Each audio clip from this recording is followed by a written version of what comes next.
people. Welcome to the Intuitknit podcast. I'm Lori. Thanks for joining me. It's a lovely October day here in a place just north of Toronto in Canada. And I'm coming to you in my, I think, 24th episode. I could be wrong, but I think that's the number. And thanks for joining me. It's a podcast about knitting and spinning and all other creative things I'm doing. And you can find me on Ravelry, and you can find me on Instagram as Intuitknit. And thanks for joining me. So I wanted to give you a little episode here just to let you know about my travels. I'm sure you've seen many other vlogs out there that have captured the whole event of Rhinebeck in New York State. But it was just such a fun time that I thought, I'll just do a little podcast here to let you know how we did. So we left here on the Thursday before the big event, and we drove to a place called Waterton, south of the border. We got across the border okay. We were a little bit worried about that, but all went well. I think we crossed at midnight to the States, and maybe there'd been other people before us because there didn't seem to be any questioning about the event we were going for, so that all worked out well. And so we crossed the border, stayed overnight in a place called Waterton, and a nice hotel, thanks to one of the lovely people I went with. She kindly, on behalf of her husband, donated one night free in the hotel there, which was just great. We got a good night's sleep, and then we drove in the morning and arrived in time, of course, for India Untangled, which was, I think, about 5 o'clock that evening. We had a little bit of respite before we actually went to the event and had the famous New York cheesecake in one of the lovely diners there in Kingston. And so that was great. It was perfect. And we all sat down to lunch. We couldn't believe the portions that were coming to us. So having New York cheesecake was like took us over the top, but it was just so delicious we couldn't avoid it. Anyway, then we went to the India Untangled Best Western Hotel, and that event was quite crowded. It was so difficult to actually navigate your way through it, but it was lots of fun actually standing in the lineup. We didn't have tickets for the VIP entry, so we stood in the long line that was there to allow us to get in after the VIPs had their way with it. And but it was lovely just talking it up. That's what I always like about going to these events, is just talking to people from all over. And so I stood in line and had a good chat with the people in line before and behind us. And also saw some other people too, coming and going, other podcasters.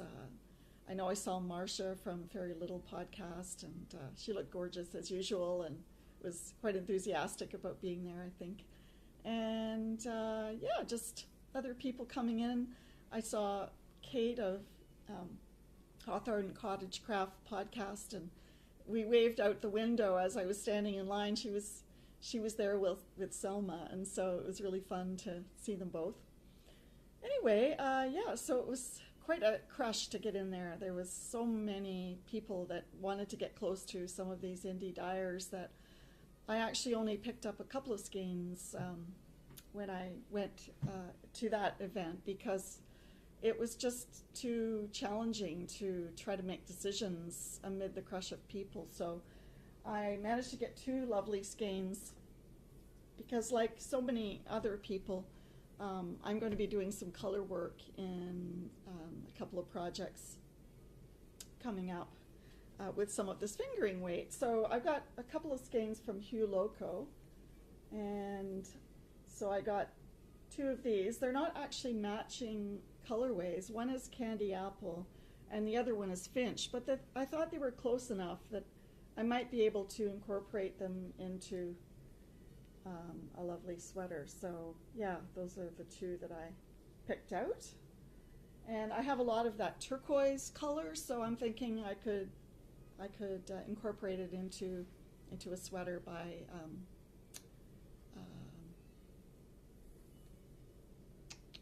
can't remember the name of the designer right now, but we saw many of the sweaters that I'm talking about at the event, so it was perfect to see them all created. Anyway, maybe I should start with what I'm working on right now. We went to Rhinebeck, and maybe as I go through some of the things that I purchased, I can tell you a little bit about what we did. So anyway, when I came home, feeling maybe a little bit guilty with some of the purchases I'd made, I decided to pick up some of the stash that I had. So I started a sweater, and I think I maybe told you about this one before. It was the Ramona cardigan, and that's what it looks like. It's just a plain button-down sweater, but I thought it would be good to breeze through to get a feeling of accomplishment for some of my knitting, because I've been a bit challenged lately. So anyway, I'm part of the way up my sweater. This is a lovely teal. It's almost like an Aran weight, so it really knits up fast.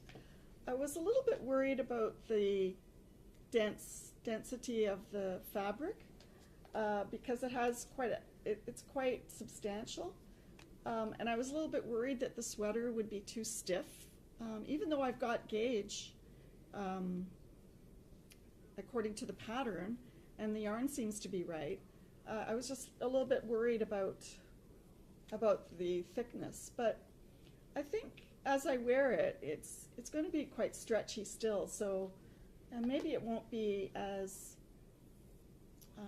freestanding, if you like, as I thought. I thought maybe I would have a sweater that I would be able to stand in the corner. It was feeling so thick when I was knitting it up. But maybe it's just that I'm not used to knitting on Aran weight. That could be. Anyway, this is old deep stash from my stash, and it's actually 80% wool and 20% alpaca. And I got this when one of my local yarn stores was doing inventory. I think what they do is they go through some of their inventory and discount a lot of the yarns, but 80% wool, 20% alpaca, I couldn't pass it up. And it's Stitch Nation by Debbie Stoller, Alpaca Love. That's the name of the yarn. And the colorway doesn't really have a name. Oh, actually it does. It's called Peacock Feather. So it's kind of a teal color. So I quite liked it. I'm kind of into the greens lately, and if I don't have quite enough of this, what I may do is change the color for the button band. I may put black as the button band, and maybe the cuffs and the button band in black, and the rest in teal. And so if I run out, because I don't know if I will be able to make the whole thing in this color, but I think I have enough to do the main portion of it. And so, yeah, I'm going to fly by the seat of my pants once again. It gets me into trouble, but I don't seem to ever learn from it. So that's what I've been working on as I got back. At Rhinebeck, I didn't really sew on my sweater. I was still sewing on a sock, and that was okay, because I did manage to pretty much finish, or close to finish, one. And oops, I'm not pulling it off the needles here. Yeah, I got it right up to the toe on these Arnie and Carlos socks, these Regia socks. So yeah, I got the length I think that I want. It's for my daughter's boyfriend, so they're a little bit longer than I usually make my socks, but I really didn't want to disappoint when he tries them on, and wanted to make them long enough for him, so that's good. I don't really have his foot measurement, so that's the challenging thing. I was driving along, working on those socks and thinking, Yeah, it's hard to knit when you don't have the person's size right available to you, but oh well. So anyway, we got to Rhinebeck, and I forgot to tell you where we were staying. We actually stayed in the famous town of, I shouldn't say town, maybe it's a village, I don't know, but I'm not sure of the population, but the town of Woodstock. And yeah, it was such a great thing to be in Woodstock because I was just a preteen probably when Woodstock, the famous Woodstock festival, was going on in the 60s. But it was still kind of, I don't know, it felt really reminiscent to be there because when I was growing up, of course, that was in the hippie era, and when I was a just probably 14, 15-year-old girl, that was when Woodstock Festival was happening. And so it was funny to be there and see some of the pictures in the restaurants. We went to Bread Alone in the mornings for coffee. They have such good coffee. And they had photographs of Bob Dylan and some others that were posted in that restaurant, which was very fitting. So yeah, we had a good chuckle over some of the signs in the shops there because there was one sign that says hippies welcome. And yeah, I wish I would have gotten a copy of that or a sign to put somewhere just for a good chuckle. But yeah, so that was fun to see. So we arrived early on Saturday morning, got in the tail end of the line up to go into Rhinebeck, and stood in line there and admired people's garments in the morning. It was far too hot to wear sweaters in the later part of the day, but I did manage to wear my Lush cardigan and my shawl for the lineup anyway, just to be part of the gang as far as doing a showcase of all the knitting. And so that was fun. I had a few people remark on it, and it's fun when you can share the pattern and the yarn, that you used with people in the line. So yeah, that happened. And yeah, so that was great. So maybe what I'll do is I'll just show you some of the things that I did collect that were so much that I wanted to get. So one of the things was, for a long time I've been admiring these Golding spindles. And when I've tried spindling in the past, I've usually done it practicing on a very rudimentary spindle. And what I found when I was using those was that the weight of it was, such that it was pulling down the yarn too quickly. And so I had discovered just in my meanderings that if you're learning that a 1 to 2 ounce spindle is probably the best weight to be using. So I got this one. It's actually a 0.75 ounce spindle, but look at the beautiful detail that they put into the spindles. And you can tell it's just such a lovely weight when you're holding it. It's an object that in its own right is a work of art. So they were just so appealing. I thought I can't resist trying to get one. So I may go to a drop spindling class. Sometimes when I've tried it just looking at YouTube, I don't seem to be capturing the body sense of trying to do it. So I think I might try to go to a class. There's a class in Coldwater at the Purple Sock very often where they're teaching drop spindling. So I think I might use my Golding spindle, go out there and just do some practicing on that. So yeah, that was very nice to have. So they're lovely. They're weighted with sort of like a gold finish there. And yeah, so this one's called Tsunami, I think because of the swirling wooden design there. And yeah, this one's made out of cherry wood. So, and then while I was there, in one of the shops upstairs in one of the buildings, I found this book on making, and I had seen the Gentle Knitter talk of this book and really admired some of the patterns in here. So And not just the knitting patterns. There's actually a jacket pattern that I would love to be able to make. And so I think I might try making that. This is actually a free pattern on the website. So if you actually were interested in making this pattern, it's not necessary that you buy this book. It's actually a free PDF download at the makingmagazine.com website. So if you wanted to download the PDF pattern for this, that would be possible even if you didn't purchase this book, which is lovely. And there is also a shawl pattern here, which one of my goals is to learn brioche. And so I think I might try to use that pattern if I ever do learn the art of brioche knitting. So yeah, there was just a few lovely patterns in here that I couldn't resist, so thought I would get that. And so that was the books that I got. When I got back, I had ordered another book, and that was this book called By Hand. And the reason that I ordered this book was because I wanted to get this sweater pattern, Fern and Feather. You've probably all seen that pattern because a lot of people are knitting this one up. And so it seems as though the gauge is probably a worsted weight.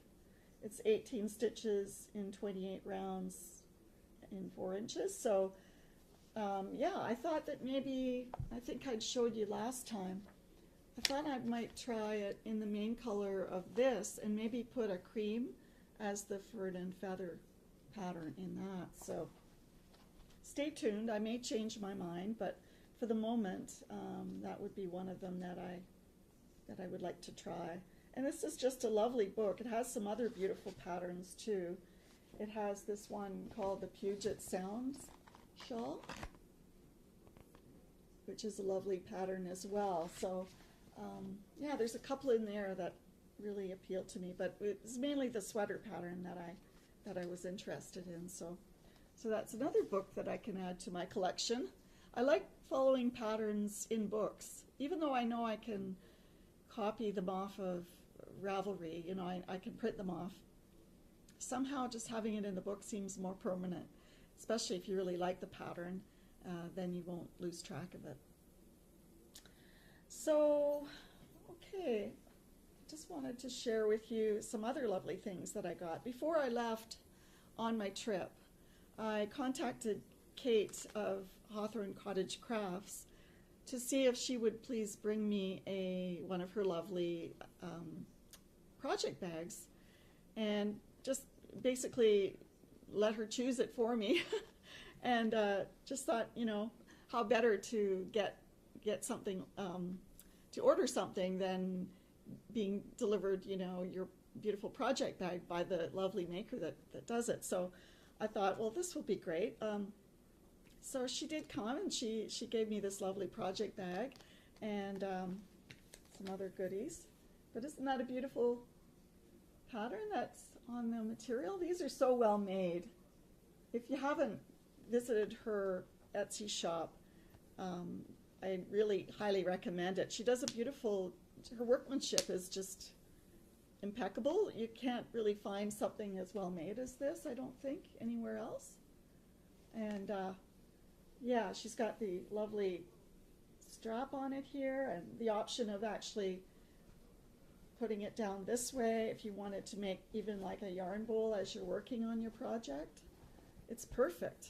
I love it. And I love the material she chose because it was very fall-like. So that was lovely. And then, of course, a little needle cozy to go with it, and some lovely teas and a lovely stitch marker.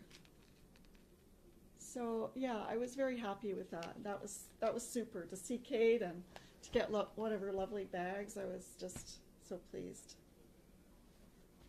Thanks, Kate.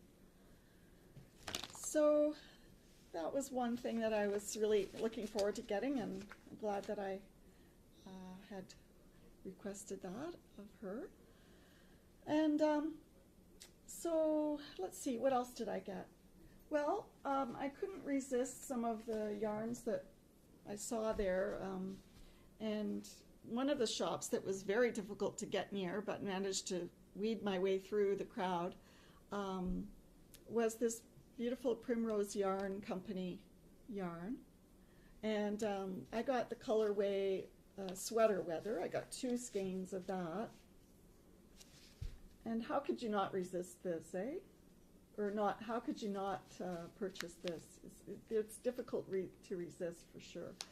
All these beautiful grays and subtle rust colors. Isn't it a feast for the eyes, really? It's actually just so exquisite. And then this one is called Big Gruesome. And I thought for some contrast color, I would use this. So for my sweater that I'm planning to make with the color work, I'm going to be using actually these colors and this lovely AngoraOnline.com makes this hand-dyed sock yarn, and I got superwash merino 80%, 20% nylon, and it's 400 yards. But I just really liked the color.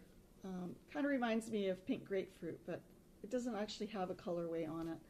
So yeah, I think this color, it's probably one of my colors. You can sort of see it in the top I'm wearing, but yeah, I really like this corally color. So for the color work in my sweater, I'm going to be using that. And then there's this one from the Neighborhood Fiber Company. And I had bought this kind of for sentimental reasons, because when I had gone for a yarn dyeing workshop not too long ago, I met all the lovely people at the Neighborhood Fiber Company. And so in the booth, we were able to chat and say hello. It was really lovely. And so I thought I would get a skein just in remembrance of that lovely time I had at the yarn dyeing workshop that I did in, I think it was West Virginia that we went to. And this colorway is called Rosemont. So it's a beautiful color too. So I'm planning on doing the Sunset Highway by Caitlin Hunter with all of these yarns. And so the dark one for the obvious neckline and the different sort of, I guess, scallop shapes in the sweater, and then having this pink and turquoise as the contrast colors. So I think that'll work out really well. There were so many Sunset Highway versions that it was great because you could see all the possibilities. It was wonderful. So yeah, I thought I would try it. I know sometimes people don't really want to join the bandwagon to do some of these things, but when the pattern itself is so beautiful, you can't really resist sometimes. So that was what I had planned for that. And then my mission was to get a lot of worsted weight sweater quantities. A, because worsted weight will knit up quickly, and B, because I often see patterns that I really, really like, and lo and behold, they're in worsted weight, and I really don't have a lot of worsted weight in my stash, so I was on a hunt to find some of those. So I did manage to get, in one of the buildings, a sweater quantity of this pumpkin color. It's not called pumpkin. I think it's called, well, actually it is. It's called roasted pumpkin.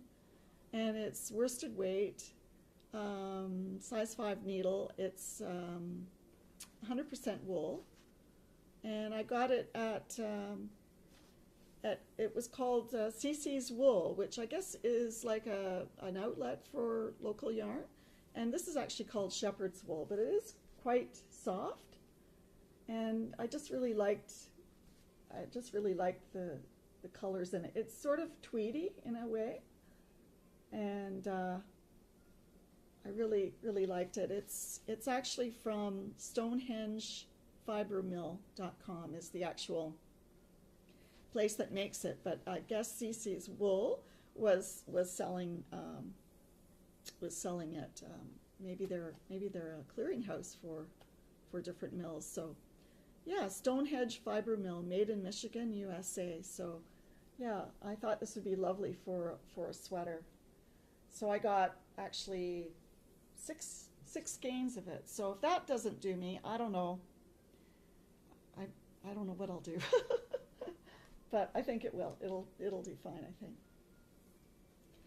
And then upstairs in one of the buildings, I found a lovely place where they sell some vintage buttons. So I saw these buttons and I just thought, oh, that's the green I've been looking for. And so I bought these lovely vintage buttons. They are, I think, kind of like a Bakelite or some sort of plastic that is kind of vintage, known to be vintage. She said, whatever you do, don't put those in the dryer. Okay, well that's fine with me because I'm not going to put any of my hand knits in the dryer anyway. So it was perfect, but I just love the color of those green buttons. So being that I bought the buttons, I had to get the yarn. Doesn't that make sense to everybody? So I came across this lovely yarn. It's by Feederbrook Farm. And the thing I loved about this yarn was that it was 100% BFL. And it's hand-dyed by Feederbrook Farm. And she was a lovely person, a lovely owner of this company. And she was at the booth and we were talking, and she said that she goes to Maryland as well. So if I ever get myself to Maryland, I'm hoping that I'll be able to get more of this because I just love it. I just love the green. It's just such a perfect emerald green. So I thought this would go really well with having these beautiful buttons. My plan is, because I have 4 skeins of this, my plan is for this that and I probably won't have enough for totally a sweater quantity because this is about 260 yards each, so I'm thinking that's not quite enough for a sweater. But what if I put it with a lovely kind of a natural wool, a white wool color? And you know, if I could find a wool that was kind of in line with this color, this kind of natural, kind of like, I was trying to think in my mind and I didn't see any there, but I would love to find wool that is the color of unwashed wool. So wool that hasn't been cleaned of lanolin sometimes has a bit of a golden color, and I would love to find yarn that does look like it hasn't been treated at all.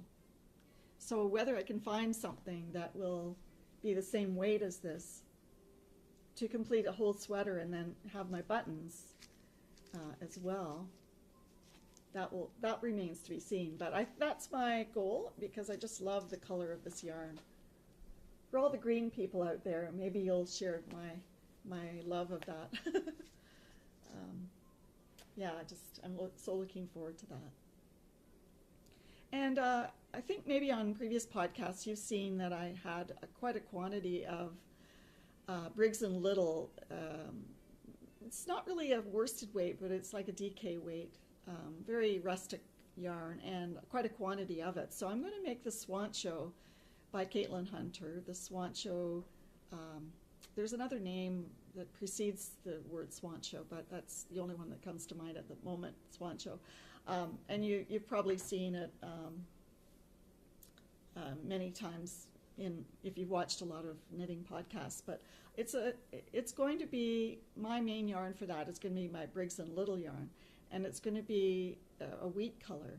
But I thought for some of the contrasting colors, these would be 2 of them. So I bought 2 skeins of the same weight as I think the Briggs & Little yarn is. One of them was this beautiful White Barn Sheep and Wool Company yarn. And this one is called Robin's Egg. It's just such a lovely yarn. And actually in that booth, when I was at Rhinebeck, they had a Swancho that was already done by Christy Glass. And so I think she had used some of that wool for her swan show. Hers is beautiful. Hers is the main color she used was brown. So mine won't be quite the same, but it will be, I think, equally as beautiful. Now I have to get one more contrasting color, which I think is going to have to be a darker value, just because a lot of these values are pretty similar.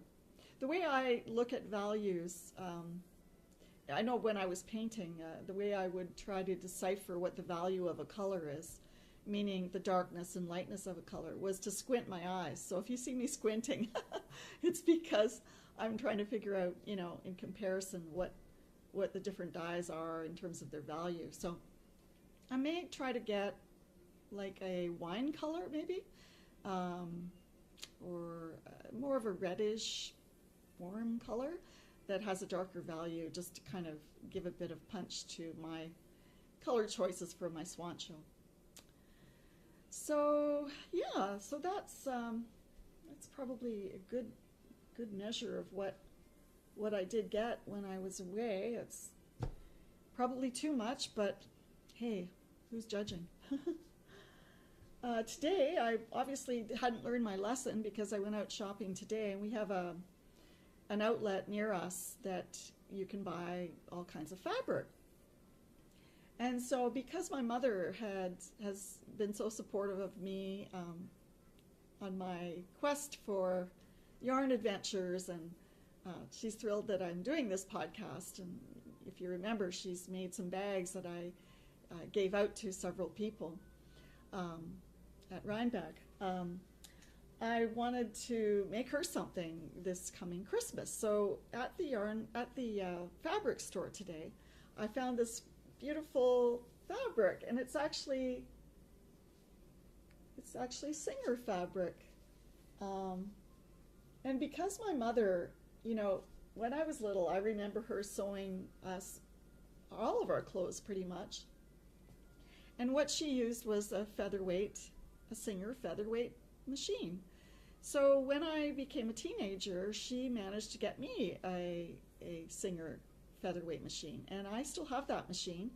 I don't use it quite as much anymore, but it has a sentimental value for me because my mother made so many of her quilts and so many of our garments on this Singer featherweight machine that I thought I'd make her a project bag using this fabric. So if you happen to watch this podcast and you know my mother now, don't you tell her, but I'm going to make her a project bag out of this fabric, and I just think it's so pretty. Yeah, so I think she'll get a good chuckle out of that because she'll recognize it instantly. It's funny because when I was going through the store, about 3 people, when they saw what I had in my hand, they said, "Oh, that's a great fabric." I think probably a lot of people that resonates for, because maybe Singer was the first machine they ever had. And yeah, so that's kind of a little bit of that. And then a friend of mine is actually interested in doing some indigo dyeing. So this fall, my intention is to get her and anyone else that's interested maybe over to my place, or maybe if anyone has a better facility for doing it, that might be even better, because where I might conceive myself dyeing with indigo would be probably in my basement, but that lighting won't be very good. So I'd watched a couple of YouTube episodes on indigo dyeing, and it seems quite thrilling to be able to tie off some patterns in fabric and just see what magic you can make. So I went out and bought a lot of just muslin, very thick muslin for some of the yardage, and then some thinner muslin. But I thought just to experiment with some of the indigo dyeing in the shibori technique, that I would try to use some fabric that I won't feel precious about. And I also like muslin anyway, that I could make some things out of when it's all done. So stay tuned. I hope that I'll give you some of the outcome treasures that I make for that. So yeah, I think that's pretty much it. Not much else really to share with you. I did get a few other vintage buttons. And right now I'm spinning up a lot of orange roving. And so I got some vintage buttons of all different types, but of orange color at the vintage button place. Just love vintage buttons. That might be another rabbit hole, because you can really go crazy with vintage buttons, can't you? I mean, there's just so much variety, and the materials they use too for those is yeah, just so beautiful. So I spent a good long time watching or looking at all the vintage buttons that were upstairs in one of the Rhinebeck buildings. There's another yarn company that, if you haven't seen it anywhere, that you might also want to check out. It's called Tidal Yarns.